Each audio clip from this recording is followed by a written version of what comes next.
പ്രിയപ്പെട്ട യാത്രക്കാരെ, ഏവർക്കും സഞ്ചാരി യാത്രാ ചാനലിലേക്ക് സ്വാഗതം.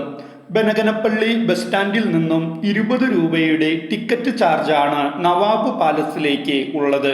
രാവിലെ ഭക്ഷണത്തിനു ശേഷം ഞാൻ ബസ് സ്റ്റാൻഡിൽ നിന്നും നവാബ് പാലസ് വഴി പോകുന്ന ബസ്സിൽ കയറി. പാലസിന്റെ അടുത്ത് തന്നെ ബസ് ഡ്രൈവർ ഇറക്കി തന്നു. അവിടെ ബസ്സിന് സ്റ്റോപ്പ് ഒന്നും ഇല്ല. ഒത്തിരി നീങ്ങിയിട്ടാണ് ബസ് സ്റ്റോപ്പ് ഉള്ളത്. പാലസിനടുത്തു തന്നെ ബസ് നിർത്തിയപ്പോൾ ബസ്സിലെ ഡ്രൈവർ ചേട്ടനെ ഒരു താങ്ക്സ് പറഞ്ഞ് കയ്യും കൊടുത്ത് ഞാൻ ബസ്സിൽ നിന്നും ഇറങ്ങി. സഞ്ചാരി ചാനൽ എല്ലാവരും സബ്സ്ക്രൈബ് ചെയ്തുകൊണ്ട് എന്നോടൊപ്പമുള്ള യാത്രയിൽ പങ്കുചേരുക.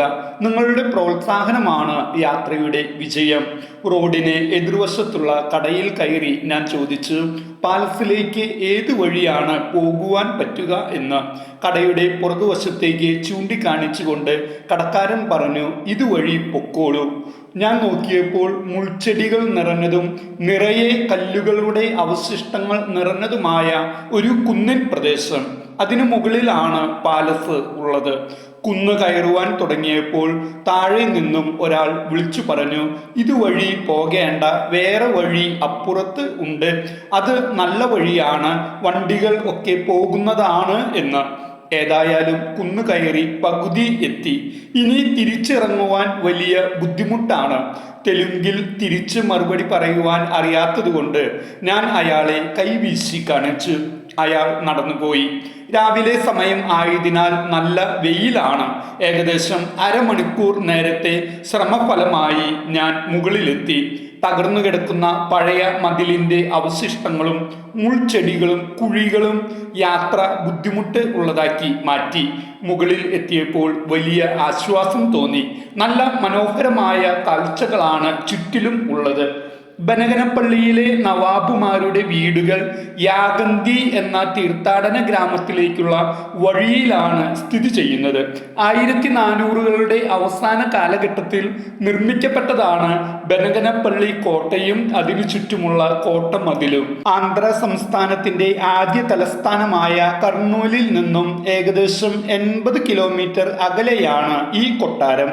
സമീപത്തെ റോഡിൽ നിന്നും ഏകദേശം 200 മീറ്റർ ഉയരത്തിൽ ഒരു കുന്നിന് മുകളിലാണ് ഈ കൊട്ടാരം സ്ഥിതി ചെയ്യുന്നത്. 1601 ബിജാപൂരിലെ സുൽത്താൻ ഇസ്മായിൽ ആദിൽ ഷാ ബനഗനപ്പള്ളി ഭരിച്ചിരുന്ന രാജനന്ദ ചക്രവർത്തിയുമായുള്ള യുദ്ധത്തിലൂടെ ബനഗനപ്പള്ളി കോട്ട കീഴടക്കി. കോട്ടമതിൽ ആക്രമണത്തിൽ നിശേഷം തകർന്നുപോയി. തകർന്ന മതിലിന്റെ അവശിഷ്ടങ്ങൾ കോട്ടയുടെ ചുറ്റിലും കാണാവുന്നതാണ്.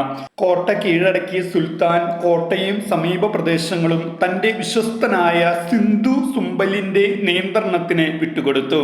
1665 വരെ അദ്ദേഹം ഇവ കൈവശം വെച്ചു. തുടർന്ന് സുൽത്താന്റെ മകനായ മുഹമ്മദ് ബേഗിനെ ഇവ തിരിച്ചു നൽകി. ബേഗ് സഹോദരി റോസ് ബഹാനിക്ക് കോട്ടയും ചുറ്റുമുള്ള പ്രദേശങ്ങളും ശാശ്വതമായി കൈവശം വയ്ക്കുവാനും ഭരണം നടത്തുവാനുമായി വിട്ടുകൊടുത്തു. എന്നാൽ റോസ് ബഹാനിക്ക് ഒരു പുരുഷ അവകാശിയില്ലാതെ മരണപ്പെട്ടുപോയി. മരണപ്പെടുന്നതിന് മുമ്പ് തൻ്റെ മകളുടെ മകനും ദത്തുപുത്രനുമായ ഫൈസ് അലിഖാൻ ബഹദൂറിനെ കോട്ടയും പ്രദേശങ്ങളും വിട്ടുകൊടുത്തു. 1686 മുഗൾ ചക്രവർത്തി ഔറംഗസേബ് ബിജാപൂർ സുൽത്താനേറ്റ് കീഴടക്കി. എന്നാൽ ഔറംഗസേബിന്റെ വൈസ്രോയിയായി സേവനമനുഷ്ഠിച്ച ഫൈസ് അലിഖാന്റെ മാതൃ സഹോദരനായ മുബാരിസ് ഖാന്റെ ഇടപെടലിലൂടെ ഫൈസ് അലിഖാന്റെ കൈവശമുള്ള കോട്ടയും മറ്റു വസ്തുവകകളും കേടുപാടുകൾ പറ്റാതെ സംരക്ഷിക്കുവാൻ സാധിച്ചു. തുടർന്ന് 2 നൂറ്റാണ്ടുകളോളം കുടുംബാംഗങ്ങൾ മാറി മാറി കോട്ടയും പരിസര പ്രദേശങ്ങളും കൈവശം വെച്ച് ഭരിച്ചു പോന്നു. 1865 മിർ ഫസൽ അലിഖാന്റെ ഭരണകാലത്ത് കോട്ടമതിൽ ഒഴികെ കോട്ടയും കോട്ടയ്ക്കകത്തുള്ള മുറികളും കേടുവന്ന മറ്റു ഭാഗങ്ങളും പുനർനിർമ്മിച്ചു. യഥാർത്ഥത്തിൽ കോട്ട ആരാണ് ആദ്യം നിർമ്മിച്ചത് എന്ന് ചരിത്രത്തിൽ കൃത്യമായി രേഖകളില്ല. പ്രാദേശികമായി ലഭ്യമായ കല്ലുകൾ കൊണ്ട് നിർമ്മിച്ച ഈ കൊട്ടാരം അതിൻ്റെ നിർമ്മാണ മികവ് കൊണ്ട് പ്രശസ്തമാണ്. ചെറിയ കുന്നിൻ മുകളിലായി സ്ഥിതി ചെയ്യുന്ന ഈ കൊട്ടാരത്തിൻ്റെ ജാലകവാതിലിലൂടെയുള്ള കാഴ്ചകൾ വളരെ മനോഹരമാണ്. ഈ കൊട്ടാരത്തിന് 3 പൂമുഖ പടികളാണ് ഉള്ളത്. തെക്ക് ഭാഗം ആണ് കൊട്ടാരത്തിൻ്റെ പുറകുവശമായി വരുന്നത്. കിഴക്കോട്ടും പടിഞ്ഞാറോട്ടും വടക്കോട്ടും പൂമുഖങ്ങൾ നിർമ്മിച്ചിട്ടുണ്ട്. ഈ 3 ഭാഗത്തെ ഗോവണി കയറിയാലും ഒറ്റ നടവരാന്തയിലേക്കാണ് നാം ചെന്നെത്തുക. ഇതിൻ്റെ നടുവിൽ ആണ് രാജധാനി. മുകൾ നിലയിലും താഴെ നിലയിലും ആയി 9 മുറികളാണ് ഈ കെട്ടിടത്തിന് ഉള്ളത്. കൊട്ടാരത്തിലെ അംഗങ്ങൾക്കുള്ള ബാത്റൂം തെക്ക് ഭാഗത്താണ് സജ്ജീകരിച്ചിട്ടുള്ളത്. പ്രധാന ഹാളിൻ്റെയും അതിനു ചുറ്റുമുള്ള 4 മുറികളുടെയും മേൽക്കൂര ഏത് നിമിഷവും തകർന്നു വീഴുന്ന നിലയിലാണ് ഇപ്പോൾ ഉള്ളത്. കോട്ടയുടെ എല്ലാ മുറികളിലും സാമൂഹ്യദ്രോഹികൾ കോറി വരച്ചിടുകയും നശിപ്പിക്കുകയും ചെയ്തിട്ടുണ്ട്.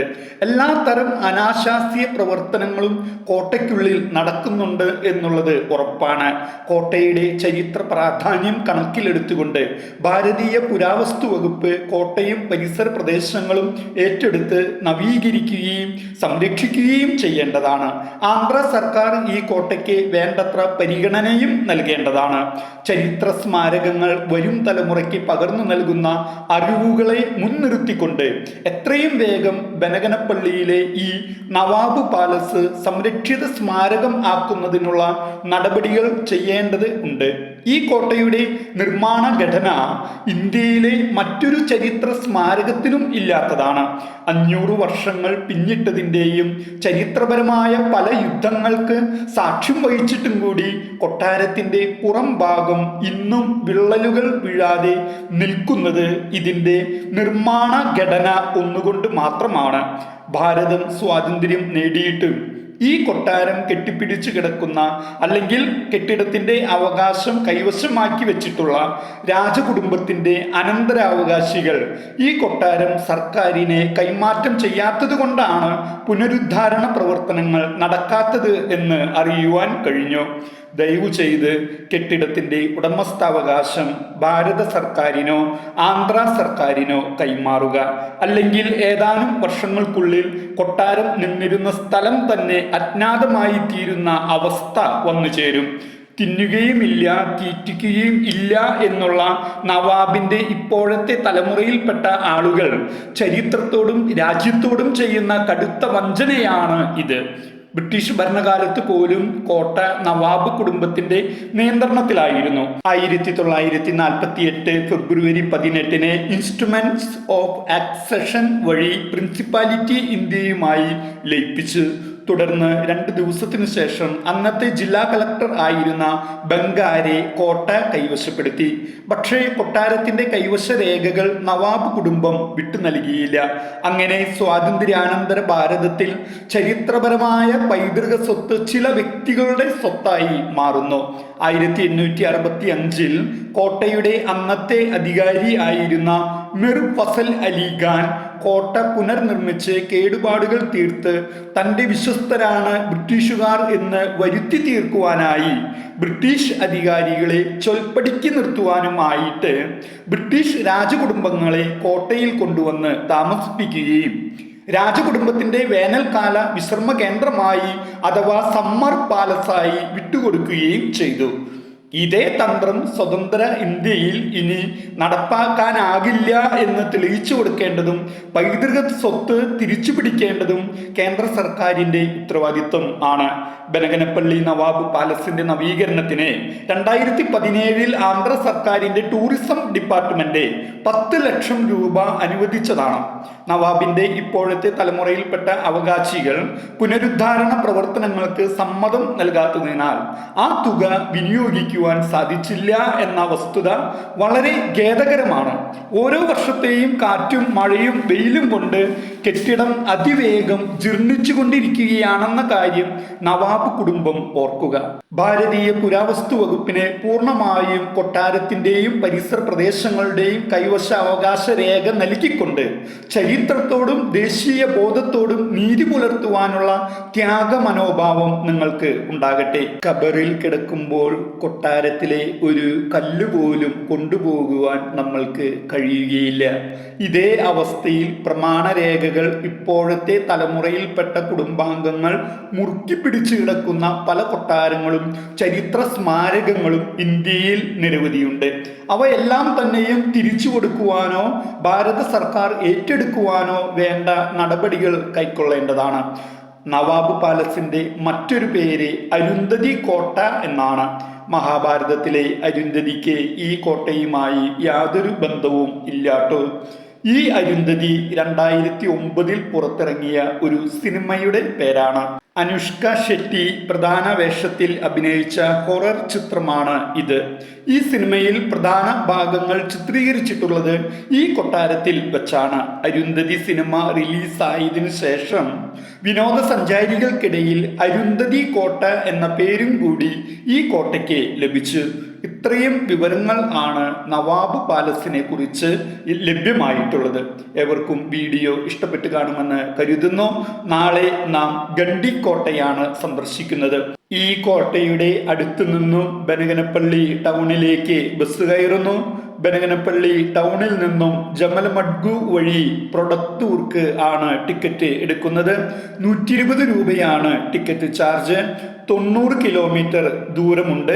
ഗണ്ടിക്കോട്ട പോകുവാൻ ജമൽമഡ്ഗു ആണ് ഇറങ്ങേണ്ടത്. പക്ഷേ ഡോർമെറ്ററി ലഭിക്കുന്ന ലോഡ്ജുകൾ ഒന്നും തന്നെ അവിടെ ഇല്ലാത്തത് കൊണ്ടാണ് പ്രൊഡക്റ്റൂർക്ക് ടിക്കറ്റ് എടുത്തിട്ടുള്ളത്. 150 രൂപയാണ് ഇവിടെയും ഒരു രാത്രി തങ്ങുന്നതിനുള്ള ചാർജ്.